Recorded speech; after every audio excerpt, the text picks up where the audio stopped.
Welcome to HDTV. You're now rocking with your boy. Morning Coffee. 28-year-olds who wouldn't work for $450K offered $550K instead. Goldman Juniors are beginning to exaggerate. It might not be the best strategy in the long term. It might not be foolproof. And it's certainly not the most dignified way to improve your compensation package. But old-fashioned whining is certainly one tool in the kit, and if the timing is right, it can work. Associates of Apollo Global Management are reportedly being offered an extra $200K or so as an out-of-cycle special bonus, conditional on them staying at the firm until at least September 2022. Business Insider reported yesterday that Apollo is offering the retention bonuses of $100K, $150K, and $200K to its first year, second year, and third year associates. This follows the revelation that 7 out of 30 of Apollo's New York associates had quit in 3 months amid complaints of 20-hour days and lonesome nights working alone at 3 a.m. Apollo's associate departures didn't seem to be about a lack of money. One former associate told Business Insider he'd reached the conclusion that the lifestyle was just too toxic. I thought I don't want to be spending my time doing this. I don't care how much you pay me. Nonetheless, the firm seems to have doubled down on pay under new CEO Mark Rowan. The first-year associates who were previously paid $450K will now get $550K instead. The pay rises mark a change of tone on last week. Then the Apollo top brass were blustering that some of the ones who resigned were underperformers and making convoluted calculations to try and show that turnover was not out of the ordinary. It seems that after a bit of due diligence, they've conceded that there is an actual problem and they were at risk of losing people they wanted to keep. According to insiders, not all the associates have been offered the money, or at least not yet. That might mean that they're focusing it on people they want to keep, or it might mean that the program is being rolled out progressively. It appears that Matt Nord and David Somber, the co-heads of private equity, are making the phone calls personally. Presumably, they're taking the opportunity to have a really care conversation, as it seems that a lot of the problem was not so much the physical discomfort as the growing sense among the associates that nobody respected their time. It's interesting nonetheless that Apollo have offered money rather than more weekend protection, shorter pitch books, Peloton bikes, or a really special mindfulness podcast. That's sending a couple of messages. Most obviously, it's a flex. It's easy to say how great business is and to give enthusiastic interviews about the volume of business, but being able to deal with your junior staff problems by chucking a few $1 million at them is a significantly more credible signal. It also puts a bit of pressure on private equity competitors who might have significantly larger associate classes, and who might have made promises about cost cutting to their shareholders. There's been a tension in the industry since the 2020 bonus pools were announced, as CEOs across the industry were trying to tell one audience that business had never been better, but tell another audience who read the same newspaper to look forward to a mediocre payout. If Apollo are sharing the wealth, should we be looking for more generous accruals in the Q1 accounts? But most importantly of all, the money sends a message to the employees who take it. That message is that the stuff about sleep and disrespectful bosses and family time was mainly for show. If you can be bought off in your late 20s for chunky 6 figures, you made your choice. It's no good talking about work-life balance or ESG principles 10 years later. People will just assume you're asking to be bought off for 7 figures. Anyone who got into one of the most coveted posts in the financial services industry has made their deal with the devil. Apollo is handing out the money mainly to remind them that the contract doesn't provide a mechanism for you to get your soul back. Elsewhere, juniors at Goldman Sachs are notoriously competitive, and it's beginning to feel like some of that spirit is creeping into the interviews that they're giving with journalists. It is all beginning to get a bit Monty Python. You had 11 p.m. Zoom calls. We used the dream of being given a 256-page pitch book for format at midnight on Saturday. I was allowed to close my eyes for 10 seconds every third bank holiday if there wasn't a deal on. Here's a real point. If someone has, as these new anecdotes claim, lost 5 kilos in weight and gone for days without showering while living in their house, that's not because they were being given too many DCF models, that they literally didn't have time. It's much more likely to be an early symptom of a mental health issue. And something like that is worryingly likely to go untreated at the moment because nobody's in the office and there aren't any colleagues around to notice that someone's a bit smelly.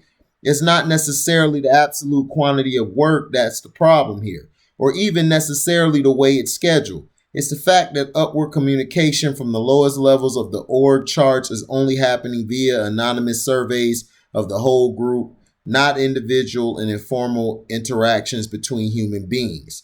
Meanwhile, after having made big cuts in 2019 in the early stages of the business plan, Douche is now back in the recruitment market in Asia ECM. A headhunter is working with them to make as many as a dozen hires. It doesn't seem to be quite a matter of hiring back the people you got rid of, though the rebuilt franchise will be focused on SPACs and tech, two of the Deuce specialty sectors. Bored or resentful, not feeling it with the wellness app, grudge against your boss? Why not blow the whistle on all your firm's misdeeds? The FCA have launched a publicity campaign to encourage more informants. Apparently, they had expected reports to increase as remote working took off, but in fact, the opposite happened. UBS lawyer in the French tax case wants to make it clear that it's not about the money. Although they are also appealing the fine, it's first and foremost defending the honor of those who work and have worked there. The city internship program will be virtual again this year. For some people, the dream hedge fund job involves being able to bask in the admiration of the sell side because you work for a firm with a huge AUM. But there's also a lot to be said for being an international man of mystery. With a firm that's only got 8 figures under management, and most of them are your own and your partners, and if you're well connected enough to bring the mega players into your activist trades, Marco Tarico even let his daughter call the fund Bluebell, which you have to admit is cool. Drink tea to project, zen like calm, and don't worry if your pet Labrador crashes into your online job interview, according to a job search coaching expert. So, have a confidential story, tip, or comment you like to share? Contact sbutcher@efinancialcareers.com. Bear with us if you leave a comment at the bottom of this article. All our comments are moderated by human beings. Sometimes these humans might be asleep or away from their desks, so it may take a while for your comment to appear. Eventually it will, unless it's offensive or libelous, in which case it won't. Yeah.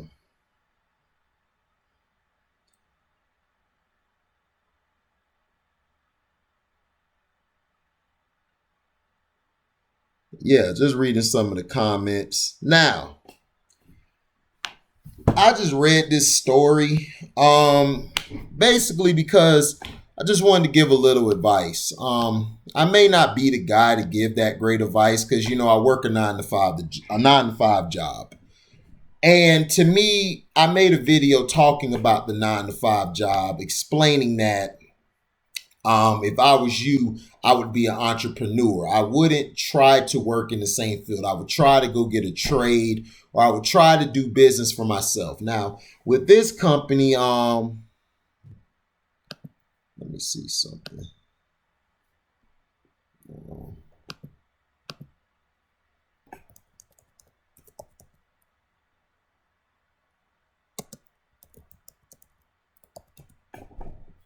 Now, with this is basically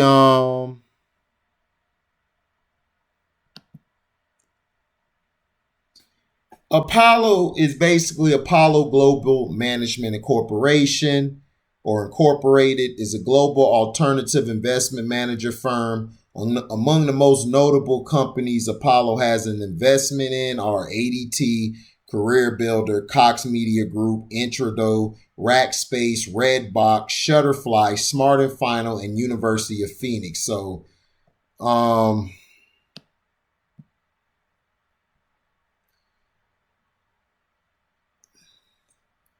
basically, they're an investment firm. They basically like it was saying here, deals with private equity funds. And it's basically saying if you're 28 years old or younger, who wouldn't work for 450K, but you were offered 550K instead? If you were offered that money, would you work that job? A lot of people will say, hell yeah, I work that job, especially if you're a kid. But let me tell you something. That money comes higher taxes. Because you just read the story I just put out today that Joe Biden is basically trying to charge you higher taxes if you're in the 400K range. So let's say you're making 400 some, 500 something a year. You're going to be taxed higher, not your bosses who are basically making double or triple that amount. So just take that amount you're making. Let's say you're getting 550 or 450K a year. Double or triple that. That's how much your bosses are making, who are billionaires, who are sitting on a yacht somewhere with a woman who's probably 19 or 20, don't even know how to write or know how to read anything or even typewrite or anything. And they're just having fun with your type of work. While you're working 20 hours a day, you're not getting paid jack. So just think about it. If you're a feeder worker or a package car driver at UPS like I'm doing, the bosses are making triple that. They're making way more money off of you than you would if you were your own boss. Now, if you were your own boss and you were making 500 some K a year, that's a different story. That means all that money is yours. And you're getting the benefits of knowing where your money's coming from, where it's going, and running a company. So it's better to be a boss than it is a worker. Me, I'm not a boss, I'm a worker. I've come to that conclusion right now. But I'm trying to do some things on the side where I can become a boss.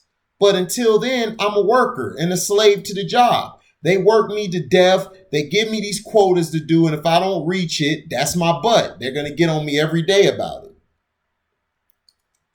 So the moral of the story why I read this is, would you take that money knowing that you're selling your soul to the devil, or basically you're selling your soul to the job place or the workplace? Whereas if you had your own business, you wouldn't even have to worry about that.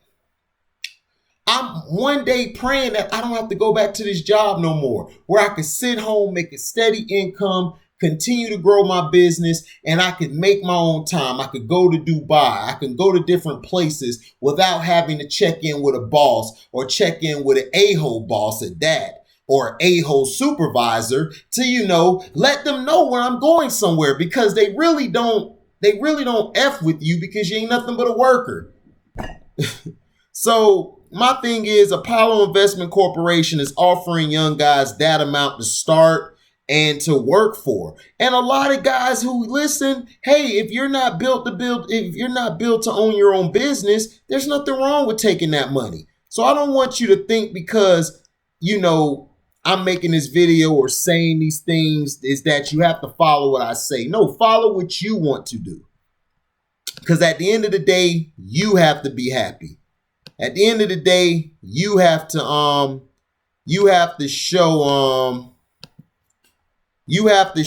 if you really care, or not only that, if it really benefits you to be a worker than it is to be a boss.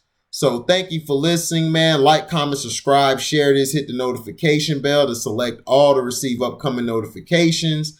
And if you like what you hear, you could donate to the page by Cash Apping me at the word welcome, the number 2, and then HDIITV. Thank you for listening, and we are out.